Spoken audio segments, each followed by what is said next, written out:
कोई छोटी सी दुकान ही खोल लो, घर का खर्चा कैसे चलेगा? देखो दोपहर के 12 बजने आए और जनाब अभी तक सो रहे हैं। हाँ मम्मी, ईशा और सुहाना ठीक कहती हैं। अविनाश का भी यही हाल है। जब मैंने अपनी प्रेगनेंसी के बारे में कहा तो मुझसे कहने लगा, अरे दूसरी लड़कियां तो 9-9 महीने तक नौकरी करती है, बस डिलीवरी के टाइम छुट्टी लेती है। मोहिनी तुम भी नौकरी करो।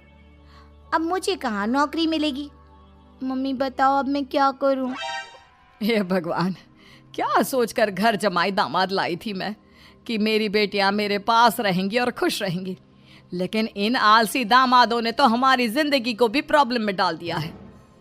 मैं तो कहती हूँ मम्मी, हम लोग वापस अपनी जॉब पर जाना शुरू कर देते हैं। बता देते हैं इन लोगों को कि हमने प्रेगनेंसी का बहाना किया है। नहीं नहीं बेटा, ऐसी गलती भी मत करना।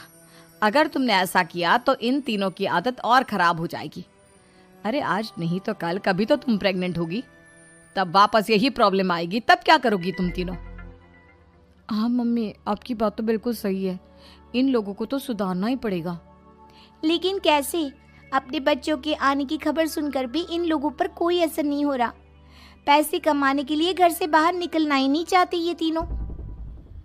अब मेरे दिमाग में एक प्लान आया है। तुम तीनों चिंता मत करो, उन तीनों को बुलाओ, फिर मैं बात करती हूँ। थोड़ी देर बाद कावेरी जी अपने तीनों दामादों को सामने बुलाकर अपनी बात कहना शुरू करती हैं। अविनाश, सुमित और विवेक, देखो बेटा, मैं ना तुम तीनों से बड़ा प्यार करती हूँ, इसीलिए तो तुम्हें घर जमाई बना कर रखा है मैंने। अरे मम्मी जी, सीधे सीधे कहिए ना, क्या बात है? प्यार तो हम भी आपको बहुत करते हैं। अरे मम्मी जी, आपकी इज्जत भी बहुत करते हैं। अरे भाई, आपके जैसी सास और कमाने वाली बीवी सबको मिलती है क्या?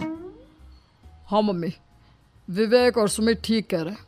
आपकी बेटी से शादी करके मेरी तो ज़िंदगी ही अच्छी हो गई है। जानती हूँ मैं, और ये भी जानती हूँ कि तुम तीनों अपने अपनी बीवियों से बहुत प्यार करते हो। बेटा बात ऐसी है कि हमारे कुल गुरु ने कहा है कि प्रेग्नेंट होने के बाद मेरी तीनों बेटियां शुरू के 4 महीने हमारे गांव में जाकर रहेगी, जहां मेरे चाचा जी रहते हैं। अरे लेकिन क्यों मम्मी, गांव में जाकर रहने की क्या ज़रूरत है इन तीनों को? वो क्या है ना बेटा, हमारे परिवार को एक श्राप है।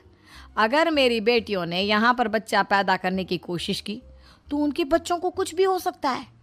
इसलिए अब से लेकर 4 महीने पूरे होने तक इन्हें गांव वाले घर में रहना पड़ेगा। हाँ तो इसमें प्रॉब्लम क्या है मम्मी जी? हम भी वहाँ जाकर रहेंगे, पिकनिक मनाएंगे। अरे भाई, बीवी जहाँ हम भी वहाँ। हाँ यार, आइडिया तो बहुत अच्छा है। शहर की ज़िंदगी में रह रहकर परेशान हो चुके हैं, अब कुछ दिन